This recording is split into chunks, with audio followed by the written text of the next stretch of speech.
Good day everyone, and I'm Colleen Sabal, the second reporter, and I will be reporting about the money saving options at startup, the instant office, and how to raise capital. So first, let's have the money saving options at startup. So when we say startup, it refers to a company in the first stage of operations. It can be founded by one or more entrepreneurs who want to develop a product or service for which they believe there is demand. Starting on a shoestring budget is common to every entrepreneur venturing into a new business. So when we say shoestring, it describes something that is attempted or accomplished with very little capital, with very little money, with extremely limited finances. So the following should be of great help. Letter A, organize or register a small business group at minimum capital requirement required by law. This means that for the purpose of organizing and registering with government entities, just simply organize a small organization. For example, the single proprietorship or corporation, where this saves you of registration fees, permits, and assessments by national and local government agencies. Letter B, use your home as an office or explore sharing an office or shop space with another company. This option will result to substantial savings on overhead expenses.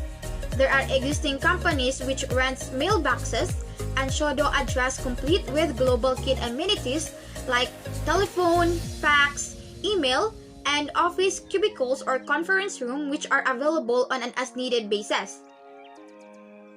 Letter C, do some works like light, carpentry, electrical, delivery jobs, or any forms of tasks within your capability to do or deliver.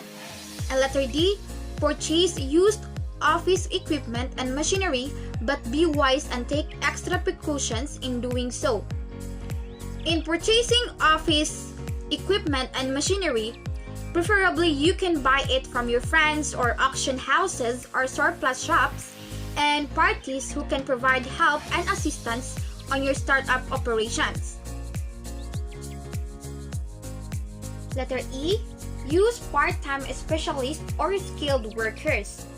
Specialists and skilled workers may not be necessary on a full-time or daily basis.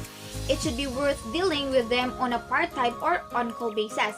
These people can be paid on moonlight rates and without mandatory budget requirements as required by law. So mag-hire kay ingani mga tao kay pwede raman ka mobayad nila sa amount sa inyong masabutan. So next we have letter F.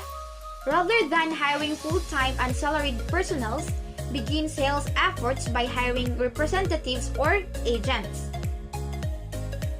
So this can spare you the entrepreneur of a fixed or regular salary and other overhead budget which startup stage cannot yet fully afford. Letter G, explore the concept of subcontracting. So this means having your product manufactured or produced wholly or in part outside your company. This will save you the rental cost, machinery items, or other related costs to having a workplace or plant of your own. Letter H, if possible, make sure of family labor and other resources within your household.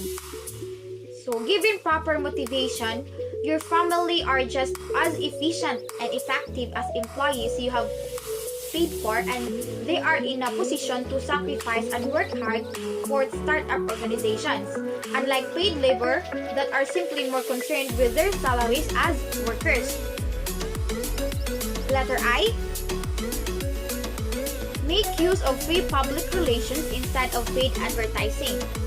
So by this, you can send out news releases to your trade associations and government organizations. And after that, you'll be interviewed about your product, company, and your prospects. Letter J, push your customers hard for prompt payment. So after selling your products or services on credit basis, convince them that it is better and divine to pay you on time. So i-convince yung customer na mobayad sila on time, dili kay utangon. Next, letter K, make full use of technology where necessity for application demand. So for instance, full knowledge on personal computer hooked to an internet system can save you costs on accounting and marketing.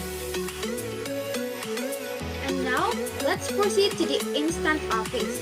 So Instant Offices is the world's largest office advisory service dedicated to finding the ideal flexible workplace for our clients wherever their business is going.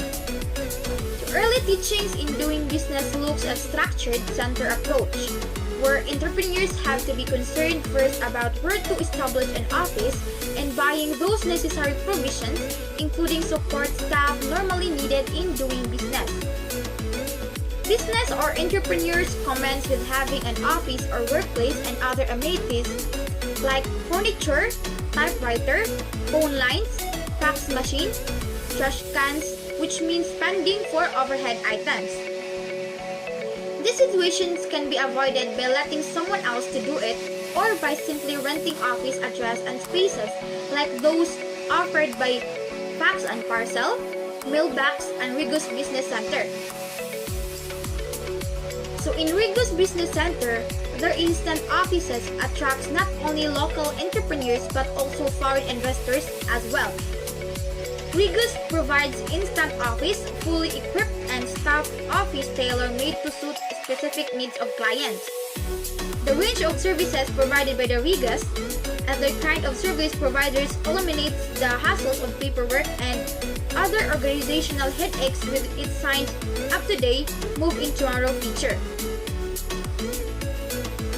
And now, let's move on to how to raise capital. As a small businessman, you should know that money can be raised in various ways. Money can come back from your own pocket. This may be in the form of savings or proceeds from sales of personal belongings, just like car, a house, jewelry, and etc. Capital or owner's capital comes from the owner's personal resources. So another thing is that owner's capital, also called owner's equity. It is an equity account that shows the owner's stake in the business. In other words, this account shows how much of the company assets are owned by the owners instead of creditors. So the safest way to finance a business is with your own money, and the next safest way is to borrow money from close relatives and friends. So in borrowing money from your close relatives and friends, you will have to pay them back naturally, but they are usually prepared to be more flexible about when you repay them. So when we say payable when able, this is the softest loan you can get, and you can get it only from family and friends. In addition for that, based on my research, I have ways on how to raise money to start a business. First, crowdfunding. So if you have strong convictions about an idea, use the power of the internet to raise the funds you need. Second, angel investors. It provides capital for a business startup in exchange for convertible debt or ownership equity. Third, bootstrapping. It is likely the best option to raise money for a business. It involves using your own resources, and this may mean pulling from your savings or taking out a mortgage on your assets. And fourth, venture capitalists. Just like angel investors, venture capitalists provide capital to startups, early stage and emerging companies that show high growth potential. And the fifth, the friends and family. So people you know are often the best and safest way to raise money. Not only will they be more open to your proposal, and they have also likely seen your effort and passion. That's all of my report. Thank you for listening.